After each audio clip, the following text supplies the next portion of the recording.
submission to the will of God.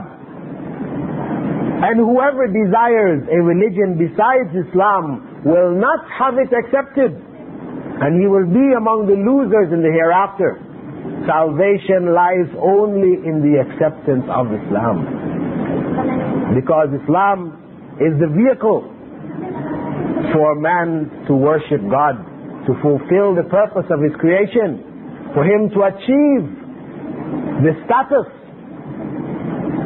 for which God created the human being, who is at his peak spiritually as well as physically. And that is why, on the other side of the coin, the most evil of sins, the greatest of sins, is to worship others besides God, is to choose another path other than Islam, to find another God, to worship others besides God. This is the greatest sin that a human being can possibly commit. And that is why Allah said, surely Allah will not forgive association of partners with Him, but He will forgive sins less than that for whomsoever He wishes. If you die in a state of sin, doing anything, God may forgive you those sins. However, if you die in a state of worshipping others besides God, worshipping a man, calling him God, worshipping an animal, calling it God, if you die in that state, you will never be forgiven. You will be doomed, cursed forever, to be in hell forever. That is the greatest possible sin that a human being can commit.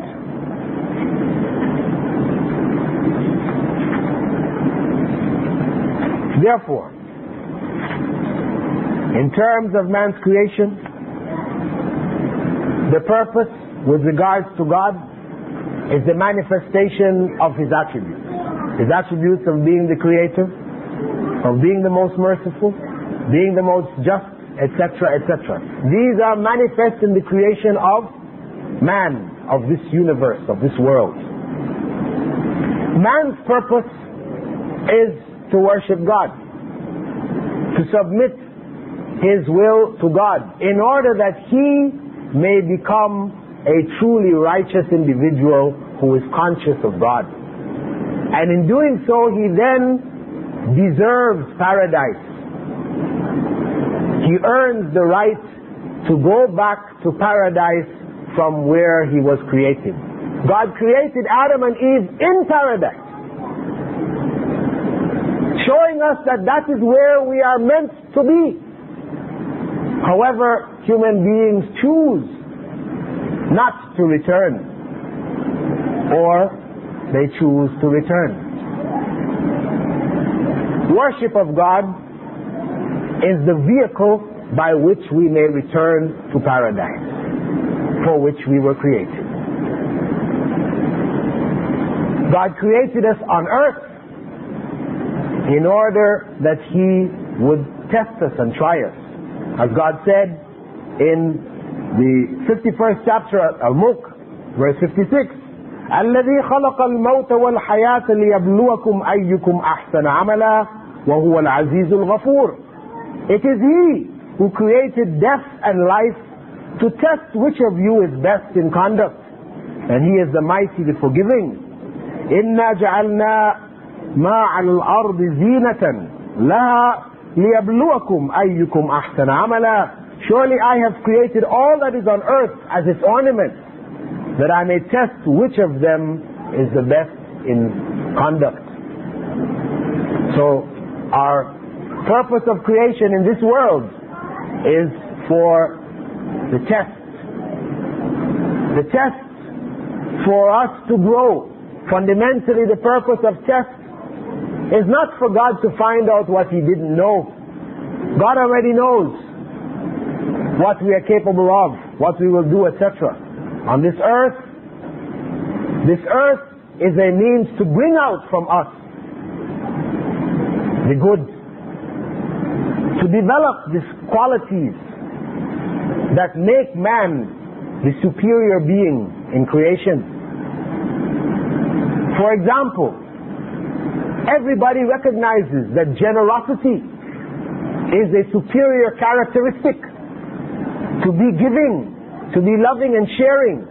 You have and you give from what you have to others. All societies recognize this as one of the highest characteristics that a human being can have.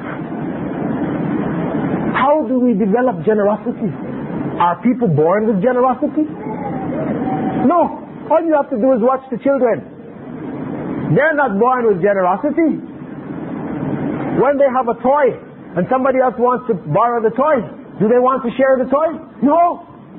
You have to convince the child, take the toy away from the child and share. Make the child share.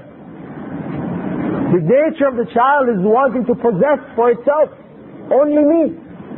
Me alone. When your child sees that you are having another child, you know, you are all happy, you and your husband are very happy, you're having another baby. Right?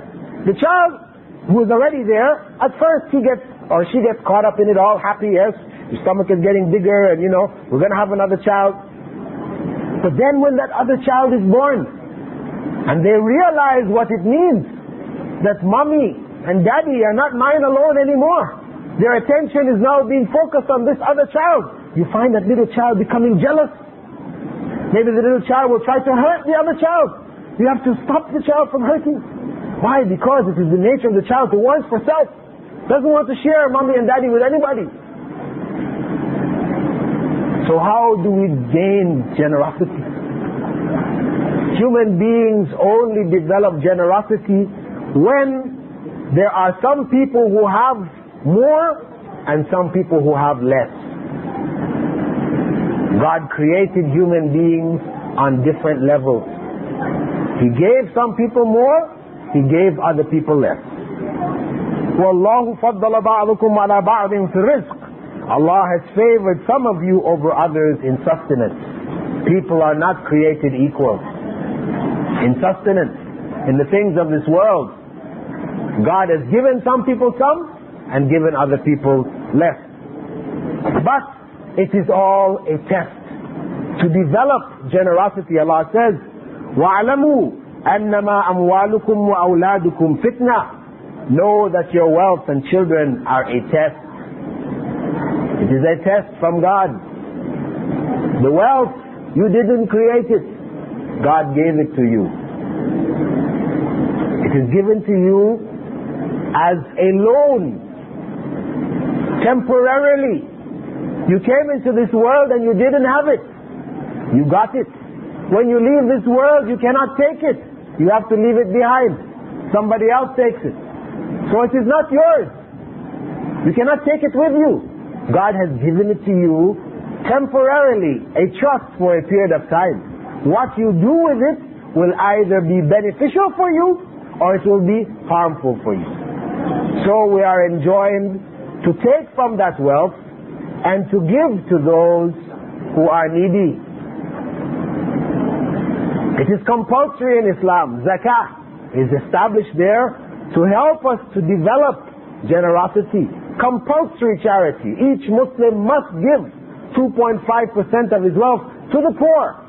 Not to the priest, not to the minister, making Felix Manalo and his son the richest persons, in the Philippines, Or you look at the priest, you look at Cardinal Sin, how much money he has.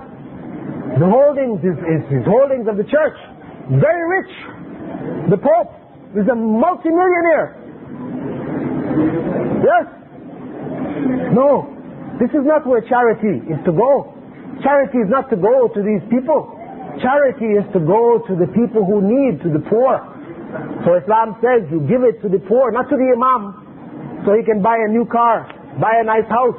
No, that is to give it to those who need.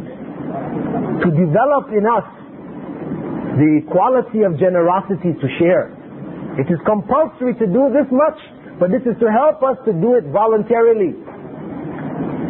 Because it is only in seeing those in need and giving to them that we can grow spiritually. And this is why Allah tells us in the Qur'an that believers, do not allow your wealth and children to divert you from the remembrance of Allah. It is a test.